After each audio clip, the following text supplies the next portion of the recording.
हर हर महादेव।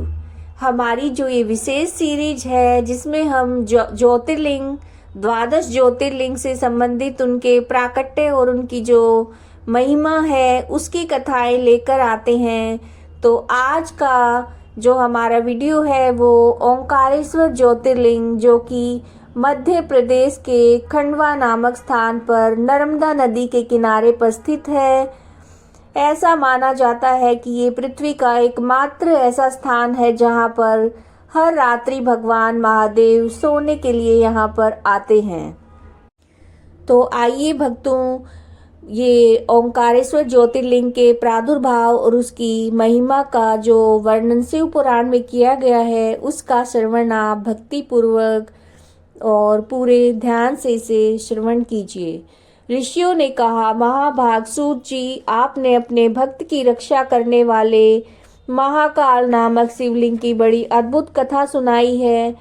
अब कृपा करके चौथे ज्योतिर्लिंग का परिचय दीजिए। ओंकार तीर्थ में सर्व पातकहारी परमेश्वर का जो ज्योतिर्लिंग है उसके आविर्भाव की कथा सुनाइए।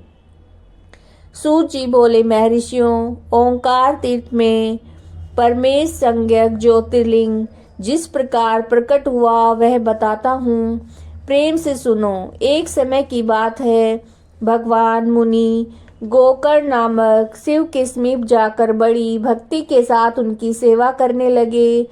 कुछ काल के बाद वे मुनि श्रेष्ठ वहां से गिरिराज विंध्य पर आए और विंध्य ने वहां बड़े आदर के साथ उनका पूजन किया। मेरे यहाँ सब कुछ है, कभी किसी बात की कमी नहीं होती। इस भाव को मन में लेकर विंध्याचल नारद जी के सामने खड़ा हो गया। उसकी वो अभिमान भरी बात सुनकर अहंकार नाशक नारद मुनि लंबी सांस खींचकर चुपचाप खड़े रह गए।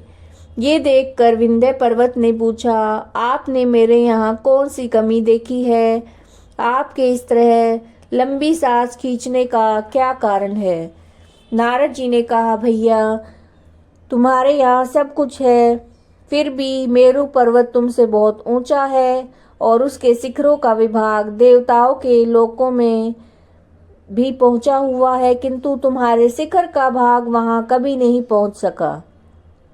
सूत जी कहते हैं, ऐसा कहकर नारद जी वहां से जिस तरह से आए थे उसी प्रकार चल दिए। लेकिन विंध्य पर्वत मेरे जीवन आदि को धिक्कार है, ऐसा सोचता हुआ मन ही मन संतप्त हो उठा। अच्छा, अब मैं विश्वनाथ भगवान शंभु की आराधना पूर्वक तपस्या करूंगा। ऐसा हार्दिक निश्चय करके भगवान शंकर की शरण में गया। तदंतर जहाँ साक्षात ओंकार की स्थिति है वहाँ प्रसन्नता पूर्वक जाकर उसने शिव की पार्थिव मूर्ति बनाई और 6 मास तक निरंतर शंभु की आराधना करके शिव के ध्यान में तत्पर होकर वह अपनी तपस्या के स्थान से हिला तक नहीं।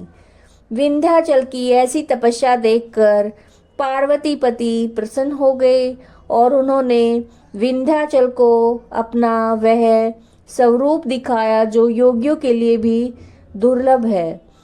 वे प्रसन्न होकर उस समय उससे बोले, विंध्य, तुम मनोवांछित वर मांगो, मैं भक्तों को अभीष्ट वर देने वाला हूँ और तुम्हारी तपस्या से प्रसन्न हूँ।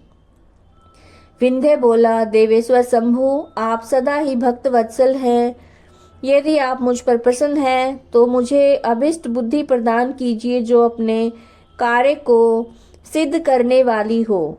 भगवान शंभु ने उसे वो उत्तम वर दे दिया और कहा, पर्वतराज विंध्य, तुम जैसा चाहो वैसा कर।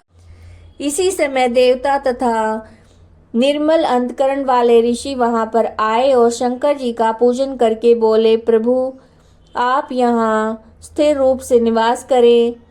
देवताओं की ये बात सुनकर परमेश्वर शिव प्रसन्न हो गए और लोगों को सुख देने के लिए उन्होंने सहर्ष वैसा ही किया। वहां जो एक ओंकार लिंग था वह 2 स्वरूपों में विभक्त हो गया।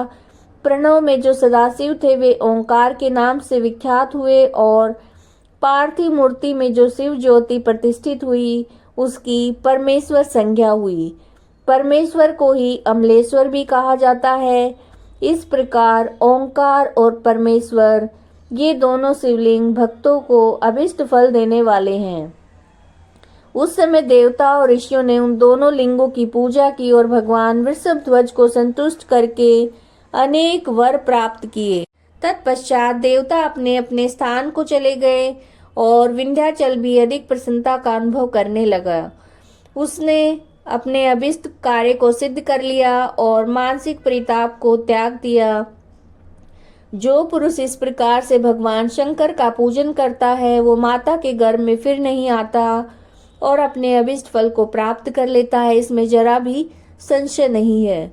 सूत जी कहते हैं, महर्षियों, ओंकार में जो ज्योतिर्लिंग प्रकट हुआ उसकी आराधना से जो फल मिलता है वो सब यहाँ तुम्हें बता दिया गया है। इसके बाद मैं उत्तम केदार नामक ज्योतिर्लिंग का वर्णन करूँगा।